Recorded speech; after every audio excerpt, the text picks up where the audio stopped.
खुश रहो पुत्र। मैं पास के गांव से आया हूं। मैं बर्बाद हो गया। भोला, मैंने तुम्हें गरीब समझकर मदद की और तुमने मेरे साथ ये विश्वासघात किया।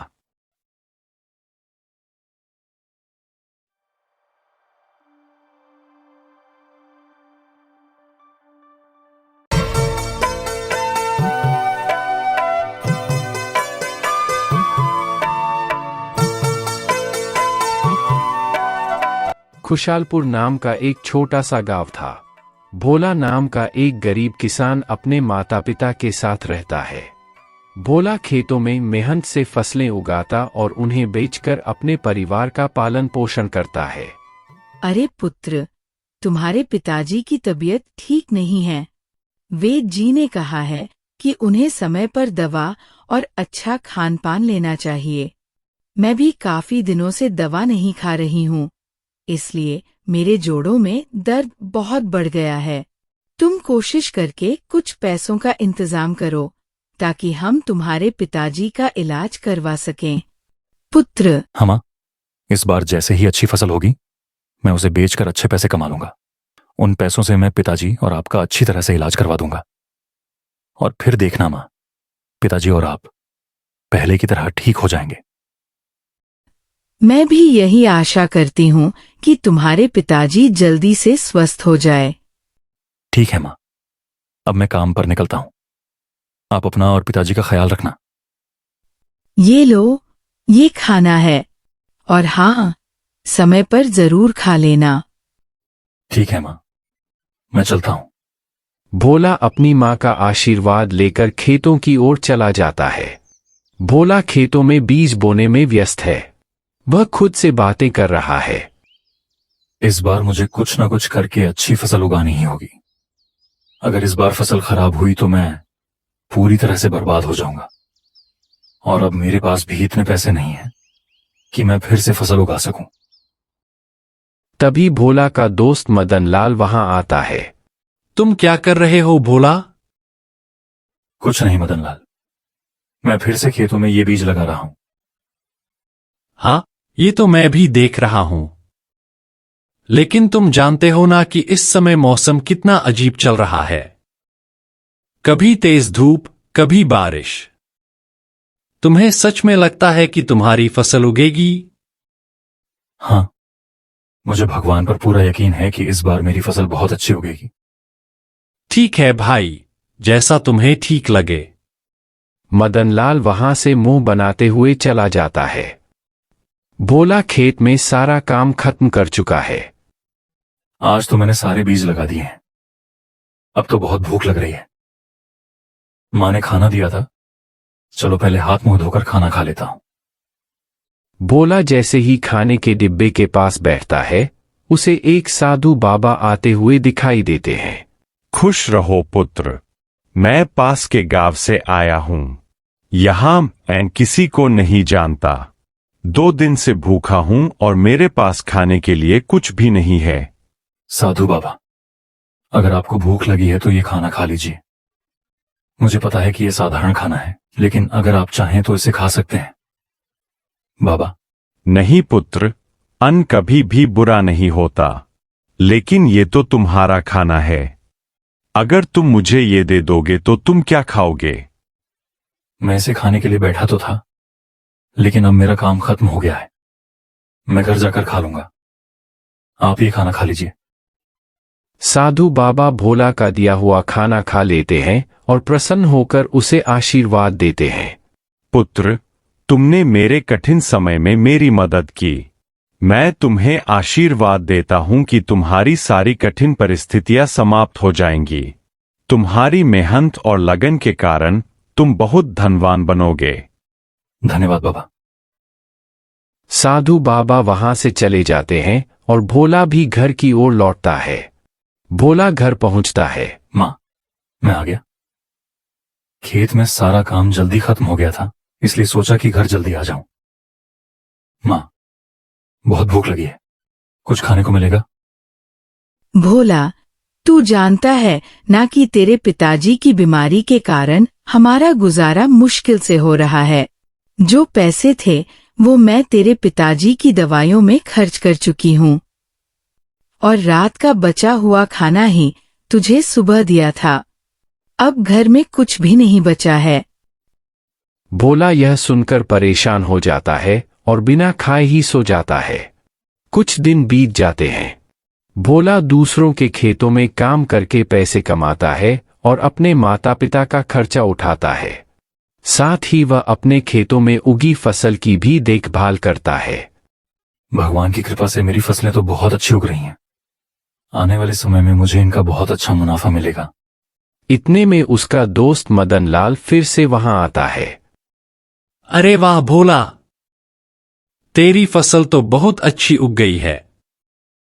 क्या बात है, तेरा तो नसीब ही चमक रहा है। आजकल तू दूसरों के खेतों में भी काम कर रहा है और साथ ही तेरे खुद के खेत में भी इतनी अच्छी फसल हो गई है। हमारे खेतों में तो फसलें ठीक से उग भी नहीं रही हैं। ऐसा कुछ नहीं है मदन लाल, ये बस मेरी मेहनत का फल है। और रही बात दूसरों के खेतों में काम करने की, तो अगर मैं काम नहीं करूंगा तो मैं अपने माता पिता का इलाज कैसे करवा पाऊंगा। भोला की बात सुनकर मदन लाल जलन भरी नजरों से देखता है। तभी अचानक मौसम खराब होने लगता है और धीरे धीरे बारिश शुरू हो जाती है। अरे ये क्या, बारिश शुरू हो गई। अगर ये बारिश थोड़ी देर के लिए होती तो मेरी फसल के लिए बहुत अच्छा होता, लेकिन अगर ये लंबे समय तक हुई तो मेरी सारी फसलें खराब हो जाएंगी। अच्छा, तो आखिरकार तेरी फसलें भी बर्बाद हो जाएंगी। ऊपर से नकली सहानुभूति दिखाते हुए भोला, लगता है मुझे अब चलना चाहिए, नहीं तो बारिश और तेज ना हो जाए। तुम अपनी फसल का ध्यान रखना। मदनलाल ये कहकर हंसते हुए वहां से चला जाता है, जबकि भोला मूसलाधार बारिश को देखकर बहुत परेशान हो जाता है। धीरे धीरे बारिश तेज होती जाती है और भोला की सारी फसलें बर्बाद हो जाती हैं। मैं बर्बाद हो गया, मेरी सारी मेहनत बेकार हो गई। अब मेरे पास एक भी पैसा नहीं बचा जिससे मैं दोबारा फसल उगा सकूं। भोला भारी मन से अपने घर वापस लौटता है। क्या हुआ भोला? तू बहुत परेशान लग रहा है। मां, इस बारिश ने मेरी सारी फसलें बर्बाद कर दी। अब मैं पूरी तरह से बर्बाद हो चुका हूं। मेरे पास एक भी पैसा नहीं बचा जिससे मैं खेतों में दोबारा फसल उगा सकूं। बेटा, कोई बात नहीं, ये सब नसीब का खेल है। आज हमारा बुरा समय है, लेकिन कल हमारा अच्छा समय भी जरूर आएगा। तुम दिल छोटा मत करो, देखना कोई न कोई रास्ता जरूर निकलेगा। भोला अपनी खराब हुई फसलों के बारे में सोच सोच कर बहुत दुखी होता है। तभी उसके मन में एक विचार आता है। मुझे पिताजी के इलाज के लिए कुछ न कुछ तो करना ही होगा। ऐसा करता हूं, राजा के पास जाकर काम मांगता हूं। मुझे विश्वास है कि वो मुझे कोई न कोई काम जरूर देंगे। भोला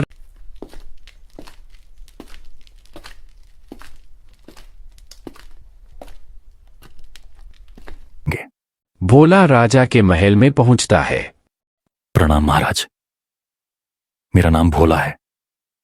मैं इसी गांव में रहने वाला एक गरीब किसान हूं।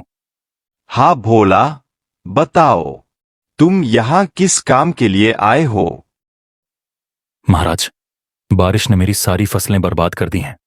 मैं पूरी तरह से बर्बाद हो चुका हूं।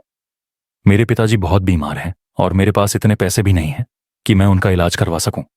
इसलिए मैं आपके पास काम मांगने आया हूं। कृपया मुझे कोई काम दे दें जिससे मैं अपने परिवार का पालन पोषण कर सकूं। ठीक है भोला, मैं तुम्हें अपने महल में काम पर रखता हूं। तुम्हें मेरे महल के बगीचे में लगे सारे पेड़ पौधों की कटाई और छंटाई करनी होगी।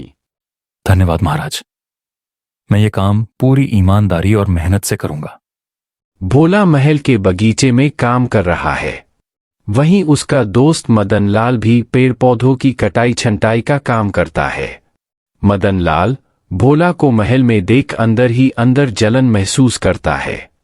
अच्छा, तो अब भोला यहां भी काम करने लगा है। देखता हूं ये यहां कैसे काम करता है। मुस्कुराते हुए, मुझे इसे सबक सिखाना ही होगा। कुछ दिन बाद राजा भोला के काम से बहुत खुश होते हैं, जबकि मदनलाल भोला को नुकसान पहुंचाने की साजिश रचता है। अब इस खजाने को मैं भोला के झोले में रख देता हूं। जब राजा इसे देखेगा तब मजा आएगा।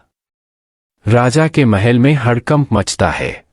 मंत्री राजा के पास आता है। क्या? मेरा खजाना आखिर किसने चुराया? राजा सभी नौकरों को एक जगह बुलाकर पूछताछ करता है। देखो, मैं जानता हूं कि मेरा खजाना तुम में से किसी ने चुराया है। जिसने भी ये किया है वो खुद आकर बता दे।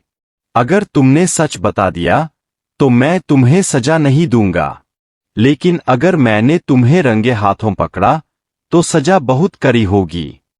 मदनलाल मौके का फायदा उठाने के लिए राजा से कहता है। महाराज, मैंने भोला को उसके झोले में कुछ छुपाते हुए देखा था। हो सकता है कि वही आपका खजाना हो। आप उसकी तलाशी लीजिए। भोला, मैंने तुम्हें गरीब समझकर मदद की और तुमने मेरे साथ ये विश्वासघात किया। नहीं महाराज, मैंने कुछ भी नहीं किया। मैं अपने बूढ़े माता पिता की कसम खाता हूं। ठीक है भोला, मैं तुम्हें सजा नहीं दूंगा, लेकिन अब तुम इस महल में काम नहीं कर सकते। तुम्हें यहां से जाना होगा। राजा के आदेश के बाद भोला महल से निकाल दिया जाता है। भोला दुखी मन से जंगल की ओर चला जाता है। भोला जंगल में उदास बैठा हुआ है। तभी अचानक दो दोस्त अमर और चंदन वहां आते हैं। लगता है कोई गांववासी हमारे जंगल की तरफ आया है। हाँ, और वो भी ऐसा लग रहा है जैसे अपने जीवन से बहुत परेशान है। अच्छा, चलो उससे बात करके देखते हैं। भोला के पास जाकर, अरे भाई, तुम कौन हो और यहां जंगल में क्या कर रहे हो? हमने तुम्हें पहले कभी नहीं देखा। मैं इसी गांव में रहता हूं, लेकिन राजा ने मुझ पर चोरी का झूठा इल्जाम लगाकर मुझे महल से निकाल दिया है। अब मेरे पास एक भी पैसा नहीं है जिससे मैं अपने परिवार का पालन पोषण कर सकूं। तुम्हारे साथ तो बहुत बुरा हुआ। बताओ, हम तुम्हारे लिए क्या कर सकते हैं? देखो भोला, परेशान मत हो। एक दिन सब कुछ ठीक हो जाएगा। तभी पीछे से एक जहरीला सांप अमर को डसने की कोशिश करता है। भोला जल्दी से अपनी कुल्हाड़ी से सांप पर वार करता है और उसे मार देता है। तुम्हारा बहुत बहुत धन्यवाद भोला, तुमने मेरी जान बचा ली। अगर वो सांप मुझे काट लेता तो मैं मर ही जाता। हाँ, सच में तुमने हमारी जान बचाई है। तुम्हारा ये उपकार हम कभी नहीं भूलेंगे। भोला, ये सिक्का मेरी तरफ से तुम्हारे लिए भेंट है। इसे हमेशा अपने पास रखना। लेकिन इस सिक्के का मैं क्या करूंगा? ये सिक्का मुझे एक साधु बाबा ने दिया था। उन्होंने कहा था कि जिसके पास भी ये सिक्का होगा वो धनवान हो जाएगा। धन्यवाद मेरे दोस्तों, मैं इस सिक्के को हमेशा अपने पास रखूंगा। भोला अपने गांव वापस लौटता है। इधर मदनलाल चोरी करते हुए पकड़ा जाता है और महल में हड़कंप मच जाता है। तो तुम हो असली चोर मदनलाल। मेरे विश्वास के साथ धोखा किया तुमने। तुम्हें माफ करना आसान नहीं है, लेकिन अगर तुम भोला के साथ हुई सारी सच्चाई बता दो तो मैं तुम्हारी सजा कम कर सकता हूं। महाराज, वो खजाना मैंने ही भोला के झोले में डाला था ताकि उसे दोषी ठहराया जा सके। कृपया मुझे माफ कर दीजिए। राजा भोला के घर जाता है। उसके साथ ढेर सारा खजाना भी है। भोला, मुझे माफ कर दो। मुझसे बहुत बड़ी गलती हो गई। मैंने तुम्हें बिना सोचे समझे दोषी ठहराया। मैं अपनी गलती का पश्चाताप करने आया हूं और मेरी तरफ से ये भेंट स्वीकार करो। महाराज, मैंने आपको पहले ही माफ कर दिया था। आपके सामने मेरी सच्चाई आ गई, यही मेरे लिए काफी है। मुझे इस खजाने का कोई लालच नहीं है। करो। मुझे पता है भोला कि तुम्हें इस खजाने का कोई लालच नहीं है, लेकिन मैं तुम्हें ये अपनी खुशी से दे रहा हूं। कृपया इसे स्वीकार करो। ठीक है महाराज, मैं इसे स्वीकार करता हूं। आपका बहुत बहुत धन्यवाद। भोला के घर में खुशियां लौट आती है। उसकी मां की आंखों में गर्व और खुशी है। देखा पुत्र, मैंने कहा था ना, ये नसीब का खेल है। मुझे पूरा विश्वास था कि एक दिन तुम जरूर कामयाब हो जाओगे। हाँ मां, आपकी आशीर्वाद और मेहनत ने ही मुझे यहां तक पहुंचाया है।